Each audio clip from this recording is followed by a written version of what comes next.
Good morning, good evening, and good night, everybody. My name is Sarah, and I know that I'm a month late on this video, but we're finally here. We're finally going to talk about all the books that are coming out this year. Also, a small comment, if you saw my last video, you noticed that I did talk about my new angle because I wanted the new lighting, but it kept snowing outside every time I wanted to film. It's snowing again, so I know the lighting is going to be off again, but that's what I get for recording with natural lighting. So, I guess with that all being said, let's dive on in. Now, the first books I'm going to talk about, I'm just going to breeze through really quickly because I know a lot of people are really excited about them. I'm personally not. So these are all the books that are sequels and highly anticipated that everyone else seems to care for, just not me. Now, these aren't in any order because I failed to order them for some reason, but the first book I'm going to talk about is Imagine Me, and that is the book 6 in the Shatter series. Is coming out March 31st. The next book is The Ballad of the Songbirds. This is a Hunger Games prequel. It's coming out May 19th. Then we have Chain of Gold, which is a Clair infernal devious sequel, and the reason why I'm noting this one specifically is because the main character is half Parisian. Am I saying that right? Probably.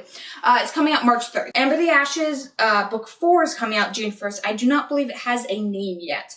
Court of Thorns and Roses, book 4 is coming out. No name, no release date, but it's coming out this year. Witchland, book 4, again coming out this year. No name, no date. Making my job real helpful there.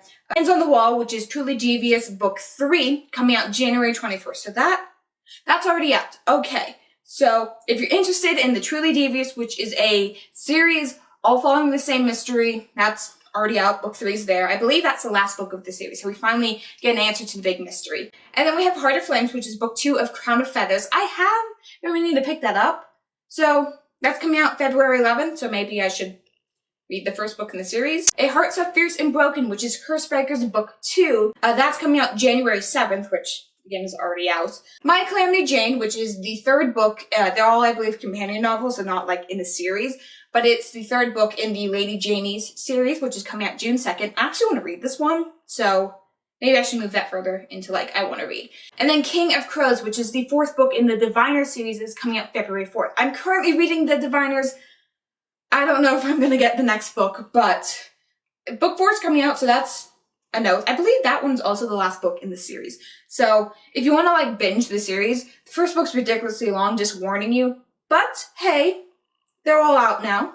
Now, the next couple books are actually, like, they're sequels to books I have read. I don't know if I'm going to pick them up, but I'm putting them in my own little section because it's a maybe. It's a maybe. So the first book is The Silver Serpent. This is book 2 in the Gilded series. It's coming out September 22nd. Again, I don't know if I'm going to pick this one up. Kind of interested by the cover, but a little hesitant because the first book was a little lackluster in my opinion. The next book is One of Us Is Next, which is book 2 in the One of Us Is Lying series. It's coming out January 7th. I don't know if I'm going to pick that up because book 1 really wrapped itself up in a very interesting and, like, complete way. It was a murder mystery. It was a whodunit focused all around, like, high school kids.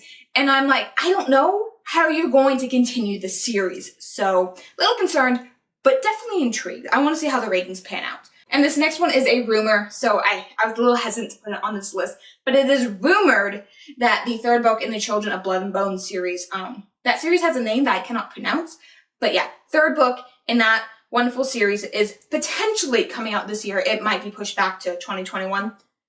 That does not sound like a real year.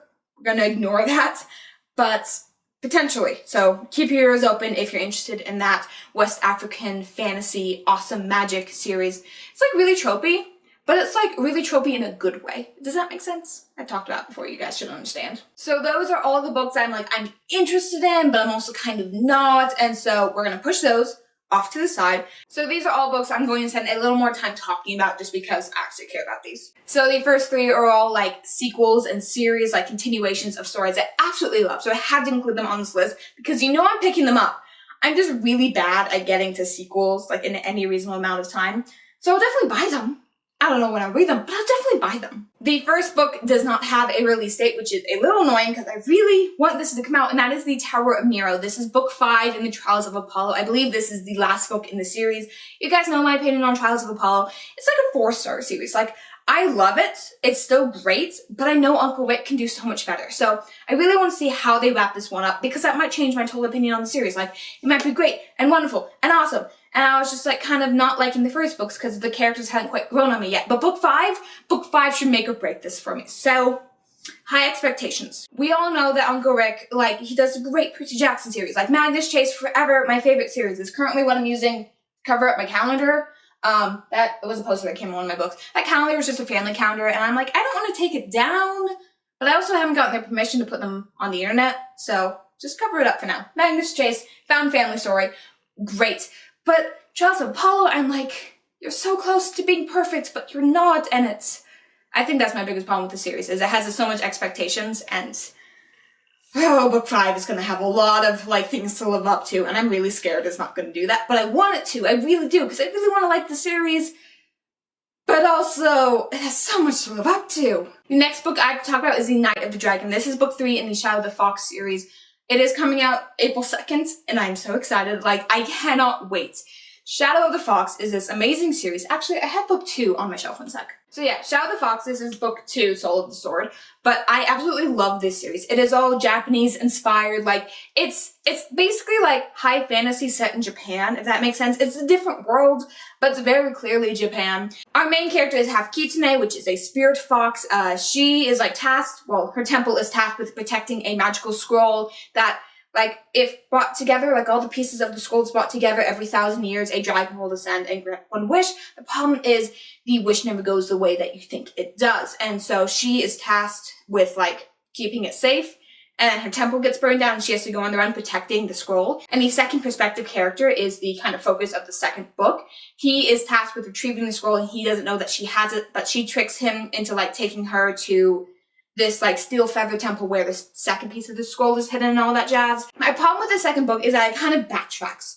It focuses a lot on the second character and it kind of, like, it forgets about the scroll. It focuses entirely on the character, which, great character development. I understand. Like, we need to know why these people are fighting, the reason, like, that they are, because we kind of got hints at it the first book, but the second book is, like, where everything went off the rails.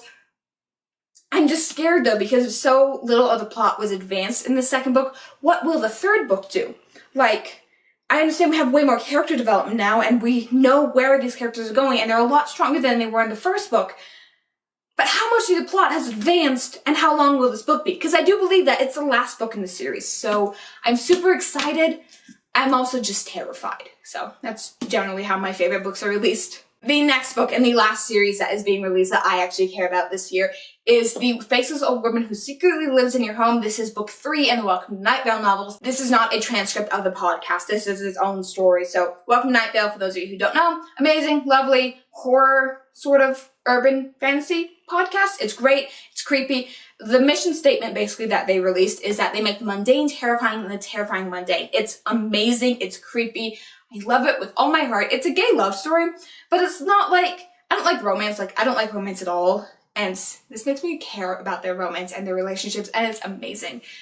But I want to know what they do with the novels. So the novels is set in the same town, but it's kind of a different set of characters. The podcast is told in the format of a radio show. And you hear about the town through the narrator, Cecil, but you don't get attached too much to the characters. Like, a lot of the characters, they just die off screen. And the novels makes you care about the characters who die off screen. Like, it's really, like, I need to know. And so this third book, which is coming out March 24th, which I totally forgot to mention, this third book is hopefully following the Faceless Old Woman Who Secretly Lives in Your Home. She ran for mayor once, which is amazing. She's terrifying. She's great. No one really knows where she came from. She has some sort of connection with the Distant Prince and the Woman from Italy, which are two very important characters. But we don't know too much about it. So I really need to know what this novel is going to be about, because if it has backstory, I need it. I need it in my life now. I'm so excited. Can't wait for March. So the next couple books are all actually in order from when they release. One of them's already out, which is, again, I'm a month late, so I do apologize. But these are all the books that are their own series that haven't been released before. They're all book 1 or standalones. I think one of them is. I'm not quite sure. But I'm super excited for all these to come out. I don't know when I'm going to get around to reading them, but I need them. So book 1 is The 7 Deadly Shadows. This is coming out January 28th, but again, by the time you're watching it, it's already out.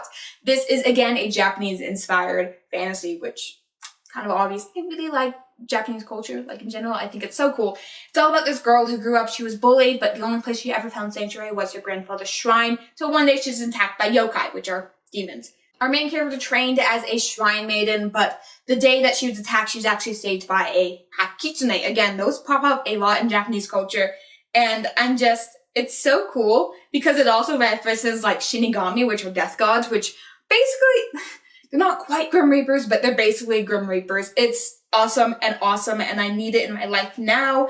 And it's like a gang of heroes working together to fight against the demons or the yokai. And I'm so excited. I'm so excited. I so rarely see stories with Shinigami in it, like that are not manga. A lot of manga have Shinigami in it, but you never see novels, and I'm so excited. I'm so excited. How many times can I say excited in this video? I think it stopped sounding like a word at this point. The next book is being published February 25th, and it's The Shadow Between Us. This is a story about a girl who is going to woo the great Shadow King, marry him, and then kill him in his sleep, which is kind of all I need to know about this. It's something to do with, like, corrupt governments, which I'm not a very big fan of political stories. Like, everyone knows this. If the story has politics in it, then 90% chance I'm DNFing it. But I'm so fascinated on this because, like, she has to keep the king alive long enough to make her queen. It follows a bunch of, like, assassination plots where, like, she has to keep the king alive until she can assassinate him, but everyone else is also trying to kill the king because he sucks. So I'm super excited for this to come out. A little hesitant on the politics, but a good assassin story, I want it. This next book comes out March 3rd, and it's The Midnight Lie. So I'm a little hesitant on this because it is a romance, but it's queer.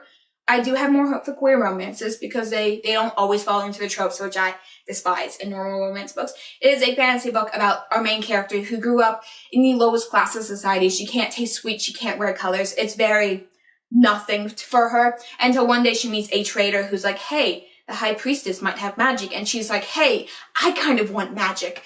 And so I'm not entirely sure what the plot is besides that. It's moving from a old life to a new life, trusting people who you really shouldn't trust, gaining powers that you never had and don't expect. It's a lot of really interesting things, and the cover really intrigues me.